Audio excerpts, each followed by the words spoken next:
ద్రాక్షారామం మీలో చాలామంది ఈ పేరు వినే ఉంటారు. పంచరామాలలో ఒకటి అని.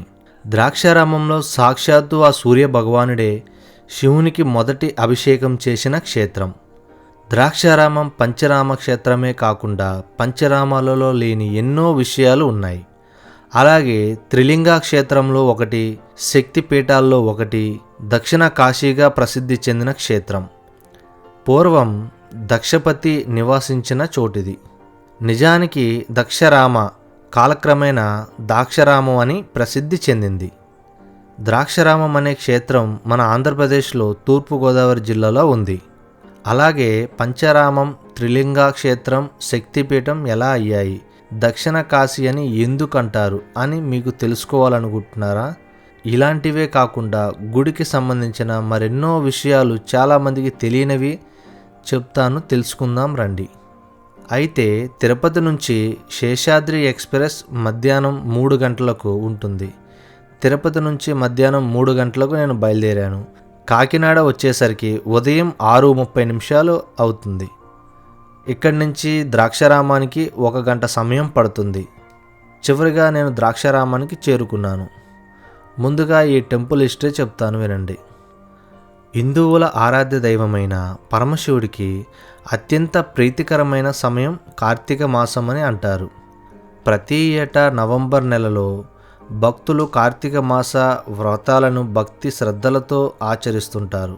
ముఖ్యంగా ఆంధ్రప్రదేశ్లోని కార్తీక మాస పూజలు ఎంతో ప్రత్యేకంగా జరుగుతాయి. ఈ సందర్భంగా రాష్ట్రంలోని ప్రముఖ ప్రాచీన శివలింగ క్షేత్రాలు భక్తుల తాకిడితో పోటెత్తుతాయి. దేశంలో ఎక్కడా లేని విధంగా పరమశివునికి సంబంధించిన పంచరామ క్షేత్రాలు 5 దేవాలయాలు ఉన్నాయి. వాటిలో ఒకటైన ద్రాక్షరామ క్షేత్రానికి ఓ ప్రత్యేకత ఉంది. ఇక్కడ భీమేశ్వర స్వామివారు ఆత్మలింగం రూపంలో అష్టాదశ శక్తిపీఠాలలో ఒకటైన మాణిక్యాంబ సమేత భక్తులకు దర్శనమిస్తారు. పురాణాలలోనూ ఈ ప్రదేశానికి ప్రత్యేక స్థానం ఉంది.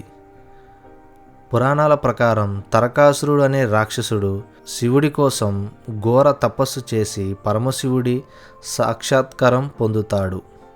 తరకాసురుడు భక్తికి మెచ్చిన పరమశివుడు ఏం వరం కావాలని అడుగుతాడు. తరకాసురుడు ఆత్మలింగం కావాలని కోరుకుంటాడు. దీంతో శివుడు తరకాసుడికి ఆత్మలింగాన్ని వరంగా ప్రసాదిస్తాడు.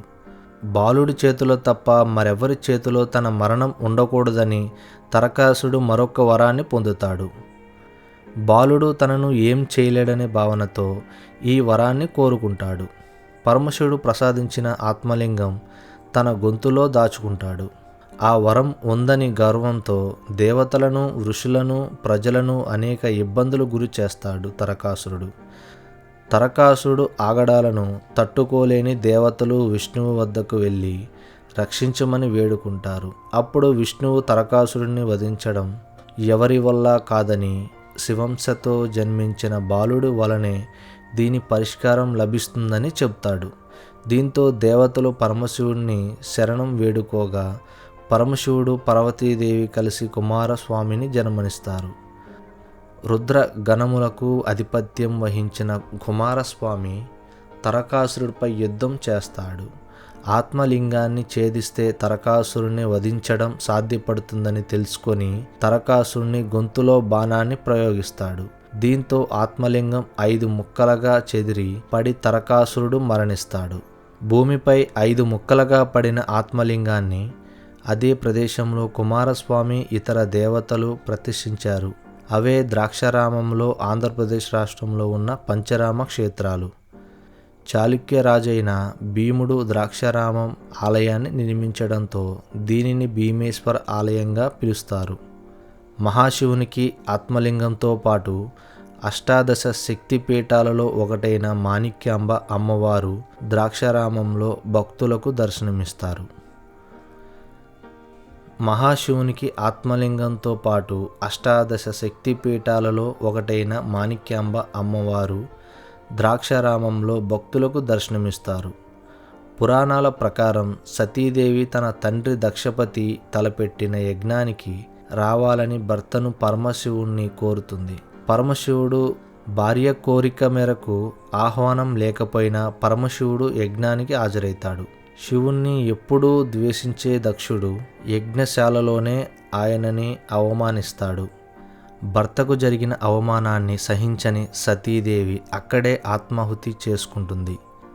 దీంతో ఉగ్రుహుడైన పరమశివుడు వీరభద్రుని సృష్టించి దక్షుడి తల నరికేస్తాడు. సతీదేవి యోగం నుంచి పరమశివుణ్ణి బయటపడేయడం కోసం విష్ణువు ఆమె శరీరాన్ని 18 ఖండాలుగా చేస్తాడు. ఆ శరీర అవయవాలే దేశంలో 18 చోట్ల శక్తిపీఠాలుగా అవతరించినట్లు చెబుతారు. అద్భుతమైన శిలాకళలతో ద్రాక్షారామ క్షేత్రం భక్తులను ఓ అద్భుతమైన అనుభూతిని అందిస్తుంది. రాష్ట్ర నలుమూలల నుంచి కాకుండా ఇతర రాష్ట్రాల నుంచి భక్తులు ఇక్కడికి చేరుకునేందుకు వీలుగా రోడ్డు, రైలు మార్గాలు కూడా ఉన్నాయి. విమాన మార్గం కూడా ఉన్నది.